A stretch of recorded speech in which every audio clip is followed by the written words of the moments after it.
नमस्कार, स्वागत आप सभी का इंडिया फर्स्ट न्यूज के खास प्रोग्राम एस्ट्रोलॉजी फर्स्ट में। एस्ट्रोलॉजी फर्स्ट के इस खास प्रोग्राम के जरिए हम आचार्य राजेश से जानने की कोशिश करते हैं उन रहस्यों के बारे में जो लगातार हमारे सामने सवाल बनकर आ खड़े होते हैं। ज्योतिष विज्ञान के जरिए हम आचार्य राजेश से वो सवाल पूछते हैं। दर्शकों, जैसा कि आप जानते हैं कि लगातार आचार्य राजेश की भविष्यवाणियां पूरी तरह सत्य साबित हो रही हैं, चाहे वो राजनीतिक भविष्यवाणी हो, चाहे भौगोलिक भविष्यवाणी। इसी क्रम में हमारे दर्शकों ने एक सवाल हमसे पूछा है कि आखिर तीसरे विश्व युद्ध यानी कि थर्ड वर्ल्ड वॉर को लेकर ज्योतिष शास्त्र क्या कुछ भविष्यवाणी करता है, और इस विश्व युद्ध में अगर ये होता है तो इस विश्व युद्ध में भारत की भूमिका क्या होगी। ये बहुत ही अहम सवाल है जो कहीं ना कहीं पूरे विश्व से जुड़ा हुआ है। तो बिना कोई वक्त जाया करे मैं सबसे पहले स्वागत करना चाहूंगा आचार्य राजेश जी का। आचार्य जी, आपका बहुत बहुत स्वागत है। आचार्य जी, लगातार आपकी भविष्यवाणियां सत्य साबित हो रही हैं। हमारे दर्शकों का भी काफी अच्छा रिस्पॉन्स आ रहा है, आपसे काफी कुछ वो जानना चाहते हैं। एक बड़ा दर्शक वर्ग अब आपसे ये जानना चाहता है कि तीसरे विश्व युद्ध को लेकर आपकी ज्योतिष गणना क्या कुछ भविष्यवाणी करती है। ये क्या संभव है, ये होगा, और अगर होगा तो कब हो सकता है? इसमें संभावनाएं तो पूरी हैं तीसरे, क्योंकि जिस तरह से हम अन्य धर्म ग्रंथों को पढ़ते हैं, अपने धर्म ग्रंथ को पढ़ते हैं, तो इन सब में ही तीसरे विश्व युद्ध की भविष्यवाणियों की तो चर्चा है। उन भविष्यवाणियों में भी यही आता है कि उत्पात धीमे धीमे बढ़ना शुरू होगा और कहीं ना कहीं व्यवसाय भी बढ़ना शुरू होगा, और उस समय वेपन्स भी इतने आ जाएंगे कि जो विपरीत मानसिकता के लोग हैं और ये आपस में उन्माद फैलाकर ये व्यवस्थाओं को जरूर बिगाड़ेंगे। और यही व्यवस्थाओं को बिगाड़ना एक तरह से लाभकारी भी होगा, क्योंकि जब व्यवस्थाएं फैलती हैं तो उन्मादी तत्व मारा जाता है और फिर धीमे धीमे शांति की प्रक्रिया शुरू हो जाती है। और ये प्रकृति का एक नियम भी है, क्योंकि हम राम रावण युद्ध देख चुके हैं, महाभारत युद्ध देख चुके हैं, उसमें भी यही विभीषिका रही। उसके बाद से फिर शांति की चर्चा शुरू होती है, क्योंकि भय बिन होई ना प्रीत, ये सिद्धांत भी है। तो वही स्थिति अब इसमें निर्मित हो रही है। 2023 से 2025 का जो समय होगा, यह समय टफ समय है, और इस समय में ये जो तीसरे विश्व युद्ध की बात हम कर रहे हैं, ये विश्व युद्ध घटित होगा 2023 से 2025 के बीच में। आपने कहा है ये तो बहुत ही नजदीक आपने साल बता दिए, काफी कम समय बचा है। ये क्या बिल्कुल सटीक ये गणना ये बता रही है और इशारा कर रही है कि वाकई में ये संभव है, या फिर टाला भी जा सकता है? नहीं, ये टलेगा नहीं, क्योंकि इसमें सूरदास जी को भी यदि हम देखते हैं तो सूरदास जी की भविष्यवाणी है, संवत 2056 के ऊपर ऐसी विपत परे, भले चिराज की सेना आपऊ आप लड़े, ये विधि की जो विधान है ये टारे नहीं टरे, ये एक उनका उसमें। विवेकानंद जी को भी यदि हम देखते हैं तो उसमें भी ये आता है 2012 से लेकर 2032 तक का जो समय है, इसमें बीच में साइलेंस काल आएगा और प्रकृति नए सिरे से वर्ण करके अपने आप को मजबूत करेगी। अन्य धर्म ग्रंथों को लेते हैं तो उसमें भी इनकी 14वीं शताब्दी का उल्लेख आता है कि इस तरीके का घटित होगा, कहीं ना कहीं कोई परेशानी आएगी। तो सभी धर्म ग्रंथों की स्थिति यदि देखते हैं तो वो लगभग उस कंडीशन में पहुंच चुके हैं कि इसमें होगा। लेकिन जितने खतरनाक तरीके से हम सोच रहे हैं उतने इसके परिणाम नहीं आएंगे, परंतु फिर भी है कि कई देशों के लिए तो खाने पीने के लाले पड़ चुके होंगे। आचार्य जी, जो विश्व युद्ध की आप भविष्यवाणी कर रहे हैं 2023 से 2025 के बीच में, इसमें भारत की क्या भूमिका रहेगी? इस हर युद्ध में, हर लड़ाई में शांति प्रिय व्यक्ति की ही भूमिका होती है। जो व्यक्ति शांति प्रिय होता है वह कहीं ना कहीं विजय श्री को प्राप्त कर लेता है और परिस्थिति उसके पक्ष में धीमे धीमे आ जाती है। क्योंकि महाभारत युद्ध को हम लें, महाभारत युद्ध में भी टालने का बहुत प्रयास किया, लेकिन जब उन्मादी व्यक्ति के अंदर उन्माद जागृत हो जाता है तो टालने नहीं देता है, और परिस्थिति भी ऐसी बनती है कि लगातार वो गलती पर गलती करता चला जाता है। और आखिर में फिर जो कौरव पांडव इतने लंबे समय से उन्होंने वनवास झेला, वनवास में उन्होंने तपस्या की, तपस्या में अस्त्र शस्त्र इकट्ठे किए और अपनी सुरक्षा के लिए उन्होंने अस्त्र शस्त्रों का इस्तेमाल किया। तो वही स्थिति अब भारत के साथ होने वाली है। जैसे ही भारत स्वतंत्र हुआ तो लगातार हम वनवास की तरह ही थे। पहले कोई देश हमारे साथ नहीं हुआ करता था, जबकि पाकिस्तान के साथ 20-22 देश हुआ करते थे। भारत का 1971 के युद्ध में यदि रूस साथ नहीं देता तो मैक्सिमम रूप से देश हमारे सारे खिलाफ थे 1971 के युद्ध में। तो इंदिरा जी की एक सूझबूझ थी कि उन्होंने रूस को अपने पक्ष में करने में सफल रही और भारत पाकिस्तान विभाजन उसमें हुआ, वो भी एक शांति का प्रतीक है कि हमने कोई उपद्रव करने के लिए विभाजन नहीं करवाया था, हम परिस्थितिजन्य ऐसी निर्मित हुई कि वो शांति के रूप में हमें पाकिस्तान को 2 भागों में विभाजित अपने आप हुआ और हमें लाभ मिला। तो वही स्थिति अब यहाँ भी होने वाली है कि भारत जो वेपन्स तैयार कर रहा है, ये वेपन्स किसी को डराने धमकाने या लड़ने के लिए नहीं है, ये हमारी सुरक्षा के लिए है। और मैं जो बार बार एक बात करता हूँ, भारत कुछ टेक्नोलॉजी नहीं लेकर आएगा और उस टेक्नोलॉजी को देखकर दुनिया दंग रहेगी। वह टेक्नोलॉजी यही होगी कि हम डिफेंस में रहेंगे और उन सब चीजों का सामना करेंगे और अपने आप को कहीं ना कहीं हम वजूद को बचाने में सफल होंगे। ये जो विश्व युद्ध की आप भविष्यवाणी कर रहे हैं 2023 से 2025 के बीच में, इसकी शुरुआत कहाँ से होगी, क्या वजह रहेगी और कौन से ऐसे देश हैं जो शुरुआती तौर पर विश्व युद्ध का कारक बनेंगे? इसमें सबसे पहला तो पाकिस्तान से इसकी शुरुआत होगी, क्योंकि अपराधी और आतंक जहां है वहां ये घातक हथियार जब हाथ में लगेंगे और उसका जो दुष्परिणाम आना शुरू होगा, उससे दुनिया भयभीत होना शुरू होगी और उस भय के कारण फिर ये विवाद शुरू होगा। तो इस विवाद में सबसे पहला तो ये मुस्लिम कंट्रीज जो हैं, इन कंट्रीजों में उपद्रव होने शुरू होंगे और ये कहीं ना कहीं अपने इन गलत हथियारों का गलत इस्तेमाल करेंगे और उससे दूसरे देश घबराना शुरू होंगे। इस पर फिर धीमे से अमेरिका आएगा, फ्रांस का आना होगा, रशिया का इसमें इन्वॉल्व होना शुरू होगा। वहीं चाइना चूंकि एक व्यावसायिक देश है और आगे इस व्यवसाय को घटता हुआ देखेगा, क्योंकि चाइना का मैक्सिमम जो आने वाले समय में 2-3 साल में मुस्लिम कंट्रीज में ही उसका पूरा व्यवसाय फैलना है। क्योंकि अब जो स्थिति पहले थी 2014 से पहले, चाइना की स्थिति अब नहीं है। दूसरे देश चाइना से व्यवसाय करने में अब घबराना शुरू कर दिए हैं कि पहले इलेक्ट्रॉनिक्स इंडिया में आप देखेंगे कि बहुत सारे चाइनीज आइटम हुआ करते थे, अब उनमें कमी आई है। तो जब किसी व्यक्ति के अर्थ पर कोई असर पड़ता है तो फिर बड़बड़ाना वह शुरू करता है। दूसरा, वहाँ आर्थिक संकट पैदा होना, वहाँ की पॉपुलेशन का इतना ज्यादा होना और वहाँ कुछ परिस्थिति भी ऐसी निर्मित होना शुरू होगी कि वो अपने आप के लोगों को कंट्रोल करने में उनको मुश्किल जाएगा। तो उसके बाद सब परिस्थिति निर्मित होगी और चाइना फिर इन मुस्लिम पक्षों को बचाने के लिए, अपनी सुरक्षा, इनको बचाना के लिए बीच में एंट्री करना शुरू करेगा। तो वहां से फिर विश्व युद्ध की स्थिति निर्मित होनी शुरू होगी और जो लगभग 6 महीने तक चलेगा और उसके बाद शांति होगी। अच्छा, आप कह रहे हैं कि मतलब शुरुआत मुस्लिम कंट्रीज के बीच में युद्ध से होगी, जिसमें चीन जो है कहीं ना कहीं कूदेगा और जब चीन कूदेगा तब ये कहीं ना कहीं विश्व युद्ध में पूरा का पूरा सिनेरियो तब्दील हो जाएगा। और ये आपने युद्ध का काल भी बता दिया, लगभग 6 महीने पूरे युद्ध काल चलेगा। भारत की भूमिका आपने बताया कि एक शांति प्रिय रहेगी, लेकिन ये कैसे संभव है आचार्य जी? मेरा सवाल है, जब पाकिस्तान से आप इसकी भविष्यवाणी कर रहे हैं कि युद्ध की शुरुआत होगी, तीसरे विश्व युद्ध की, कहीं ना कहीं वो बहुत बड़ा कारण बनेगा, चीन भी उसमें कहीं ना कहीं कूदेगा, ये दोनों ही हमारे दुश्मन मुल्क हैं, वो हमें कैसे छोड़ देंगे? वो कहीं ना कहीं हम पर आक्रमण जरूर करेंगे।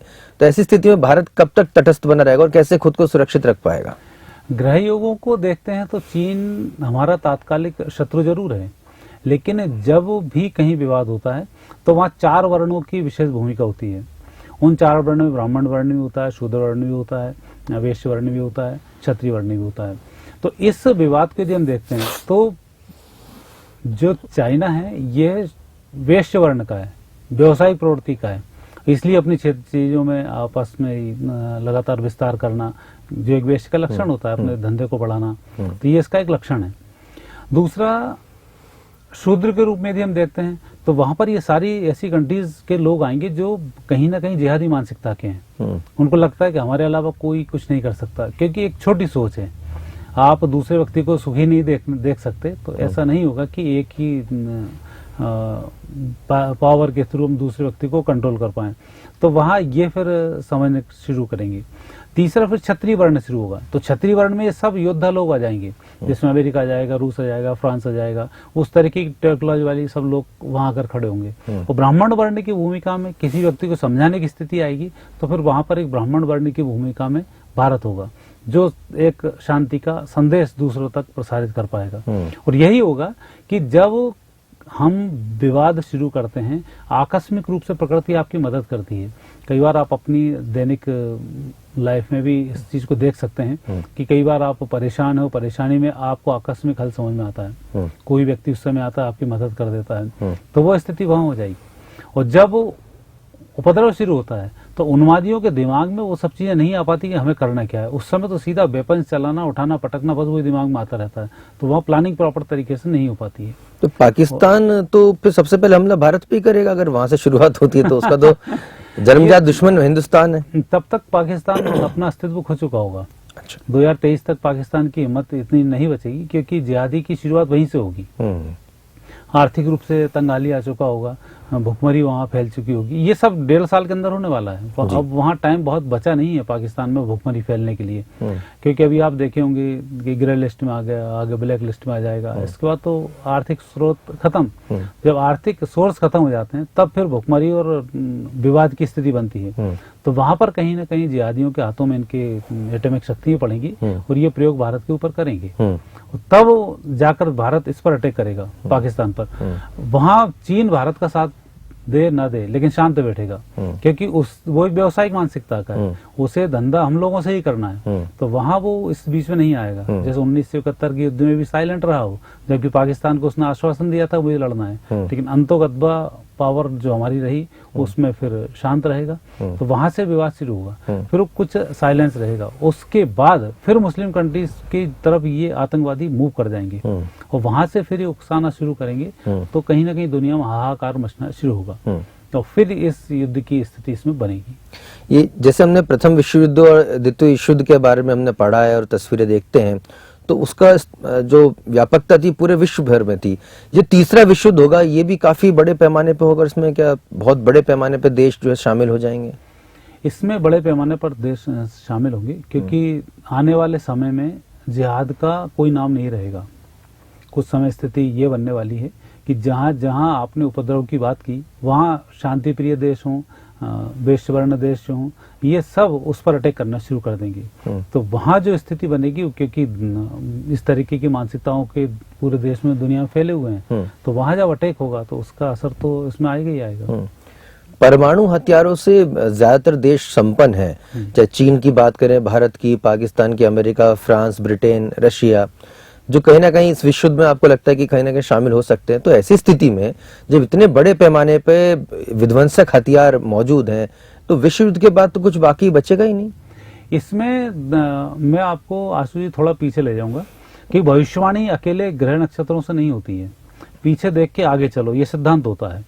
जब भगवान का अवतार होता है, अवतार के बाद जो भगवान करके जाते हैं वही फिर हम करते हैं, इसके अलावा कुछ नहीं होता है। उस तरह से यदि हम देखते हैं, जब महाभारत का युद्ध चल रहा था, महाभारत के युद्ध में अश्वत्थामा ने ब्रह्मास्त्र को छोड़ा था, और ब्रह्मास्त्र भी कम नहीं था, पूरा दुनिया नष्ट करने में अकेला कर सकता था, लेकिन भगवान ने उस ब्रह्मास्त्र को नष्ट कर दिया था।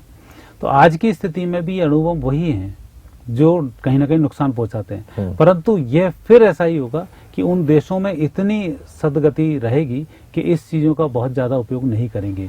सिर्फ वहीं वहीं इनका उपयोग होगा जहां इनको आवश्यक है कि अब एक के अलावा दूसरा चारा नहीं बचा है। तो उसमें हर देश उससे प्रभावित नहीं होगा। देश प्रभावित सिर्फ उससे होगा कि अपराधी तत्व कितना दूसरे देश को डैमेज कर पाएंगे, उतनी इसमें स्थिति बनेगी। और बाकी सामान्य युद्ध की तरह युद्ध होगा और जो एक शांति की ओर आगे बढ़ जाएगा। अच्छा जी, कुछ यूट्यूब पर भी मैंने कुछ वीडियोस देखे हैं, उसमें नास्त्रेदमस जी जो कि काफी बड़े भविष्यवक्ता कहे जाते हैं, तो उन वीडियोस में बताया गया है कि जो विश्व युद्ध की शुरुआत है वो गंगा किनारे होगी, और इस तरह की जो है टिप्पणियां भी कही गई कि भाई चाइना जो है वो गंगा किनारे तक आ जाएगा और भारत को भी बड़े पैमाने पर बहुत नुकसान होगा। इस भविष्यवाणी से आप कितने हद तक सहमत है, क्योंकि विश्व में एक बड़ी इमेज है नास्त्रेदमस जी की और काफी बड़े उनके फैंस फॉलोइंग भी है। इसमें आशु जी यदि हम देखते हैं ना, तो ये बोलना एक अलग होता है और परिस्थिति एक अलग होती है। जैसे कई बार हम सपने अपने घर को देखते हैं, कुछ कुछ देखते हैं तो कुछ अलग दिखाई देता है, हकीकत में कुछ और होता है। तो वह स्थिति, अब इसमें जैसे कह सकते हैं गंगा किनारे कोई व्यक्ति उत्पन्न होगा, वह फिर इस तरीके की व्यवस्थाओं को शुरू कर देगा। यदि आज हम मोदी जी देखें तो गंगा किनारे से चुनाव जीते हैं और वहां प्रधानमंत्री बन के बैठे हुए हैं। चाइना को यदि देखते हैं तो चाइना की स्थिति भी बहुत अच्छी है, व्यवसायिक रूप से वो भी लगातार तरक्की पे कर रहा है। रूस को हम देखते हैं, रूस नए नए वेपन से लेकर वो तैयारी कर रहा है। अमेरिका को देखते हैं तो अमेरिका भी अपने व्यवस्थाओं को भी जमाने में लगा हुआ है और सारे काम भी कर रहा है। तो इनकी जो शुरुआत की दृष्टि से देखा जाए तो अब भारत पाकिस्तान को नष्ट करेगा तो ये गंगा किनारे वाला व्यक्ति तो है जो सबसे पहले लड़ना शुरू करेगा। कोई ये जरूरी नहीं कि लड़ाई कहाँ से शुरू होगी, तो ये यहाँ से शुरू हुआ और धीमे धीमे आग बढ़ती जाएगी और आगे पहुंचते जाएंगे, ये स्थिति इसमें बनेगी। तो जो भविष्यवाणी का एक तरीका होता है वो तरीका उसमें बदल जाता है। शब्दों पर भविष्यवाणी नहीं चलती है, भविष्यवाणी का एक फिल्म टाइप की होती है, वो उतने लेवल में कि दिन डेट वेट फिक्स नहीं कर सकते। जैसे चंद्रग्रहण पड़ा, चंद्रग्रहण का असर आज ही मालूम पड़े जरूरी नहीं है, लेकिन आज जो ग्रहण पड़ा है उस ग्रहण ने पृथ्वी पर क्या क्या परिवर्तन किए हैं, ये परिवर्तन कुछ समय के बाद दिखाई देते हैं। ये रिसर्च का विषय होता है।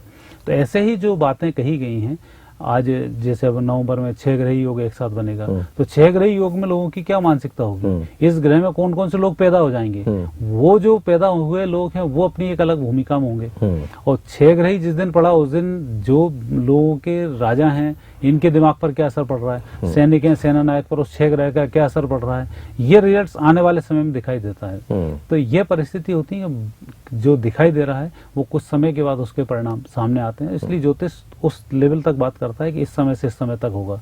तो 2056 से लेकर, अर्थात 2056 संवत की बात कर रहे हैं, सन की बात करें तो 1999 वहां से लेकर 27 साल तक का जो उल्लेख करते हैं सूरदास जी, वही उल्लेख करते हैं नास्तिक जी भी, कि 27 साल तक ऐसा ऐसा उपद्रव चलेगा और उसके बाद सारी स्थिति ठीक होगी। तो वो जो 27वां वर्ष आ रहा है उसमें विद्युत को भी दर्शाते हैं। वो यहाँ भी सूरदास बोलते हैं मरे चिराज की सेना आप आऊं आप लड़े, तो वो भी इस बात की ओर संकेत करते हैं। विवेकानंद जी भी यही संकेत करते हैं कि 2012 के ऊपर साइलेंस काल शुरू होगा जो 2020 तक चलेगा, रामकृष्ण परमहंस के 175 वर्ष के बाद। और उसमें भारत अपने पुराने ओज और तेज को प्राप्त कर लेगा। जो साधु सन्यासी जगह जगह साधना कर रहे हैं उनकी साधना इकट्ठी होगी और विज्ञान भी भारत का काफी तरक्की करेगा। जब साधना और विज्ञान दो चीजें होती हैं तब युद्ध होता है और तभी शांति होती है। तो इसीलिए भगवान कृष्ण ने अर्जुन को बताया था कि 5 जो पांडव हैं वो अलग अलग शक्तियों के प्रतीक हैं। जहां उन्होंने राजा बनाया तो युधिष्ठिर को राजा बनाया कि आप धर्मराज का काम करो, सबके साथ न्याय होना चाहिए। धर्म का राजा होगा तो आपकी हार किसी भी स्थिति में नहीं हो सकती। पराक्रम के क्षेत्र पर घर परिवार की सुरक्षा के लिए भीम को तैनात किया। एक मौजूद मजबूत व्यक्ति आपके साथ होगा तो आप सुरक्षित रहेंगे। अन्न का भी संकेत भीम के माध्यम से देते हैं, अर्थात खाना पीना आपका अच्छा होना चाहिए। फिर तीसरा संकेत उन्होंने दिया है अर्जुन के माध्यम से कि जो एक साधना करेगा, साधना के साथ अपनी विज्ञान को भी लेकर आएगा। उसने साधना भी की, अस्त्र शस्त्र भी इकट्ठे किए, कृष्ण को भी साथ के रखा और एक योद्धा बन के सामने आया। नकुल और सहदेव भी थे जो एक बहुत अच्छे चिकित्सक होते थे और एक सहदेव थे बहुत अच्छे ज्योतिषी थे। तो भविष्य को देखते हुए ग्रह नक्षत्रों की चाल को देखना और उसके अनुरूप कार्य करना ये सहदेव करते थे। नकुल का काम सबको स्वस्थ करना था। तो ये 5 क्वालिटी जिसमें होती हैं फिर उसकी विजयश्री होती है। तो वो जो स्थिति की अभी आप चर्चा कर रहे हो तो वहां पर धर्म भी होगा, विज्ञान भी होगा, जो सिर्फ भारत के पास मिलेगा। बाकी तो अब जैसे इनका देखा जाए तो चीन को देखो, रूस को देखते हैं, यहाँ पर तो लेफ्ट और ये ही सरकारें मैक्सिमम वहां पर हैं। तो उनमें फिर व्यवसाय रहता है और लोगों को इकट्ठा करने का एक तरीका होता है। उनका एक पास आध्यात्म की चीजें नहीं होती और ये आध्यात्म को मानते भी नहीं। अब नास्तिक दमस की हम बात करते हैं तो नास्तिक दमस जी भी यही बोलते हैं कि जो लोग नास्तिक होंगे वह इस युद्ध में कूदेंगे। और नास्तिक में जिस तरह से जिहाद के जो लोग हैं ये भी नास्तिक हैं, ये अपने धर्म को भी नहीं मानते हैं कि धर्म की यदि सुन लें, खाली कुरान की 4 चीजें पढ़ ली कि ये जिहाद फैला दो, सबको नष्ट कर दो, तो इससे ये कुरान इतनी सी कुरान नहीं है। कुरान की और चीजों को पढ़ोगे तो आपको लगेगा कि जिस संदर्भ में ये बात की गई उस संदर्भ को तो समझ भी नहीं पाते। मतलब इस तरह से बोला जाता है शांति प्रिय धर्म है, उस शांति के तो एक शब्द पढ़ते ही नहीं है, अशांति के सारे शब्द पढ़ के उन्हीं को फैला देते हैं जी। तो वो भी अधर्म में ही आता है। तो उस तरीके से ये लोग इकट्ठे होंगे वो फिर मारे जाएंगे। ये विश्व युद्ध में हम क्योंकि एक बिल्कुल समझने वाली बात है कि बड़े पैमाने पर विनाश होता है। विनाश होता है जी। ये विनाश का पैमाना कितना बड़ा हो सकता है, क्योंकि आपने बताया कि 6 महीने तक ये विश्व युद्ध चलेगा, तो इसमें कितने बड़े पैमाने पर विनाश हुआ ये जानते हुए कि अब पहले से ज्यादा घातक हथियार हैं, पहले से ज्यादा शक्ति संपन्न राष्ट्र हैं, पहले से ज्यादा जो है इसकी विभीषिका हो सकती है, तो ये कितने बड़े पैमाने पर विनाश हो सकता है और इसके क्या कुछ कॉन्सिक्वेंसेस होंगी? इसमें भी प्रकृति अपने नए स्वरूप में आती है। हम अपने को जरूर लगता है कि हम मारे जाएंगे, दूसरा मारा जाएगा, ये एक विभीषिका होगी, लेकिन प्रकृति के लिए ये बहुत बड़ी चीजें नहीं है, क्योंकि उसको तो नए सिरे से वर्ण करना है, नए सिरे से तैयार होना है। तो वो यदि हम कपड़े पहनते हो 2-4 लाख कीटाणु मर गए तो हमें उन कीटाणु की तरफ ध्यान नहीं देते हैं, हम अपनी सुंदरता की तरफ ध्यान देते हैं। तो प्रकृति का भी यही स्थिति होती है। तो लगभग स्थिति है कि 50% तो नुकसान की स्थिति इसमें बनेगी, क्योंकि मैक्सिमम रूप जब वो बिगड़ता है तब 10 से 15% तक लोग अच्छी मानसिकता के होते हैं, 90% जब बेकार होते हैं तब फिर प्रकृति अपना खेल करती है। उसमें फिर जो स्थिति बनती है 75% तक नष्ट की ओर ले जाती है, फिर 25% से अपनी सृष्टि शुरू करती है। तो लगभग मुझे दिखता है कि 50% तो इसमें विनाश होगा। इस विनाश में भारत का भी कुछ हिस्सा है इसमें? भारत का भी हिस्सा होगा, नुकसान से कोई देश नहीं बचेगा, पर ये होगा कि आखिर में जिस तरह से सुरक्षित रहेंगे उसमें भारत के लोग सुरक्षित रहेंगे, हर जगह के लोग थोड़े थोड़े सुरक्षित रहेंगे जो एक अच्छी मानसिकता के होंगे, और उसके बाद फिर वापस नए सिरे से प्रकृति सही शुरू होगी। मतलब बहुत ही आप डरा दिया आचार्य जी। नहीं, डराया नहीं है, ये एक्चुअली सिद्धांत है प्रकृति के जी। हम उन सिद्धांतों की चर्चा कर रहे हैं, क्योंकि इन सिद्धांतों में आज भी कई बार हम देखते हैं कि जिसकी मानसिकताएं अच्छी हों, जो भगवान पर, एक पराशक्ति पर विश्वास करता हो, उसकी तरक्की अलग ही होती है। और जो एक पराशक्ति के अलावा अपने आप को सब कुछ मान के चलता हो तो वो नष्ट हो जाता है। ये प्रकृति की विशेषता है। तो आपको अध्यात्म को मानना ही पड़ेगा, तो बिना उसके जीवन संभव नहीं होता है। और अभी की जो परिस्थिति बन रही है, उस परिस्थिति में कहीं ना कहीं व्यक्ति प्रकृति के मूलभूत सिद्धांतों को भूल चुका है, और इसलिए फिर ये परिस्थिति निर्मित हो रही है। तो यदि आप मूलभूत सिद्धांत से आज भी आप जुड़े रहोगे तो आज भी बम पटकने के बाद भी आपको कुछ नहीं बिगड़ना है। कि विवेकानंद तो इसका बहुत बड़ा उदाहरण है कि यदि आप वहां खड़े हुए हैं और आप उन पावर्स को दबा रहे हो और वहां से बम नहीं फूटना, बहुत बड़ा संकेत है कि एक सन्यासी किसी बड़े हथियार को रोक लेता है। राजा भर्तरी अपने हाथ से इंद्र के जो उसने वज्र चलाया था उसको उन्होंने रोक लिया था। तो शक्तियां शांडालिनी थी, रात पति उसका शांत हो गया तो उन्होंने सूर्य नहीं उगने दिया। तो इन चीजों की शक्तियां हैं, यदि आपको डेवलप करनी है तो आपको बिल्कुल ईमानदारी सत्य पर आप आइए और आपकी विजय होगी। क्योंकि जो प्रकृति का नियम है वो भी यही है, भूलोक है, भोरलोक है, महरलोक है, और उसके ऊपर जाते हैं जनक लोक है, जनक लोक के ऊपर जाते सतुलोक है, सतलोक के ऊपर तपलोक है, तपलोक के ऊपर सत्यलोक है। तो आखिरी में जो सत्य लोक है स्वर्ग के भी ऊपर है, तो वो लोक ही तो आपको कंट्रोल करता है जी। और सत्य तक पहुंचना है तो आज आप सत्य स्वीकार करना शुरू कर दें तो आप उस लोक के मालिक होंगे, और दूसरे लोगों के बारे में जो सोचेंगे वो घटित होना शुरू होगा। अच्छा जी, एक अंतिम सवाल और मैं लेना चाहूंगा। उत्तर कोरिया जैसे राष्ट्र हैं जो लगातार परमाणु हमले की धमकी देते रहते हैं, पाकिस्तान आपने बताया कि शुरुआत वहां से होगी, क्या इस तीसरे विश्व युद्ध में परमाणु बमों का इस्तेमाल होगा? कुछ एक देश करेंगे? क्योंकि आपने होगा, इसमें बिल्कुल होगा, और उसकी विभीषिकाएं भी होंगी, लेकिन उससे बड़ी बड़ी संस्कृति है जो एकदम नेगेटिव है वही इसमें नष्ट होंगी। आम संस्कृति पर इसका इस्तेमाल नहीं होगा। थोड़ा और बताना चाहे तो कि बड़ी संस्कृति, उत्तर कोरिया जो है लगातार अमेरिका के ऊपर परमाणु बम की हमले की धमकी देता है, और ट्रंप भी जो है बटन दबा के रखते हैं कि हम कभी भी दबा देंगे। हाँ, तो ये स्थिति वहां आई क्योंकि उस समय में इतना टाइम व्यक्ति के पास नहीं होगा कि हम अपने 1000 सैनिकों को वहां भेजेंगे और छोटे छोटे बम पटकेंगे और सबको मरवाएंगे। उससे अच्छा फिर ये होगा कि जब मानसिकता बिगड़ चुकी है, सुधरने की कोई चांस नहीं है, तो फिर यही होगा, एक एक पटको और इन सब चीजों से फ्री हो।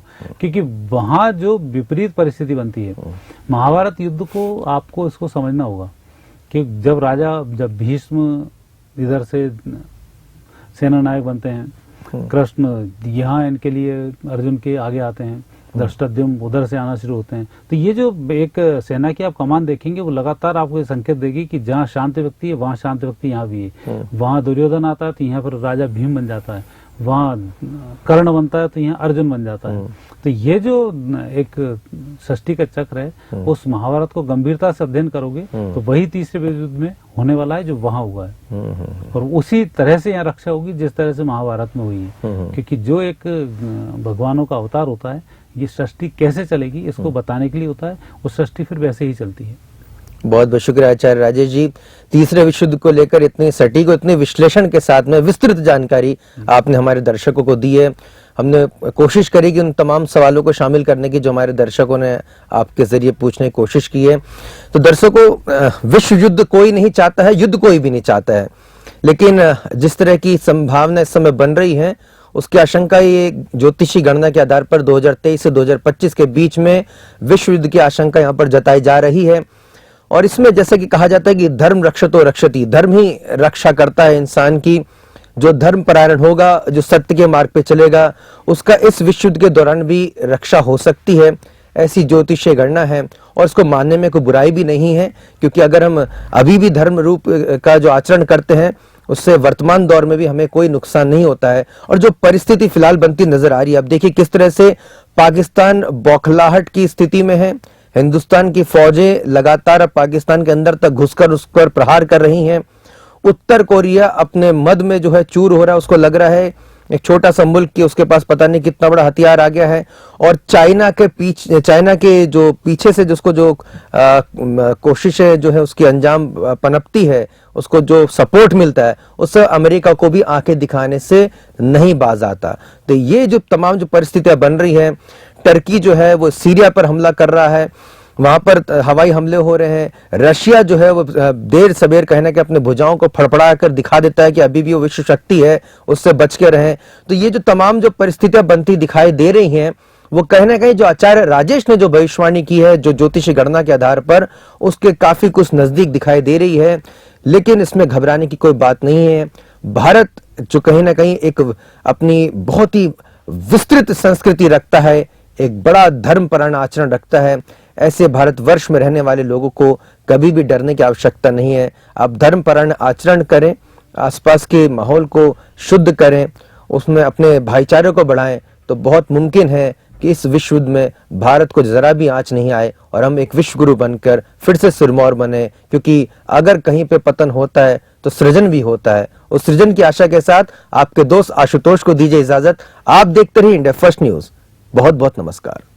खबरों में बने रहने के लिए बेल आइकन दबाइए और इंडिया फर्स्ट न्यूज को सब्सक्राइब कीजिए और हमारी एप्लीकेशन को गूगल प्ले स्टोर से डाउनलोड भी करें।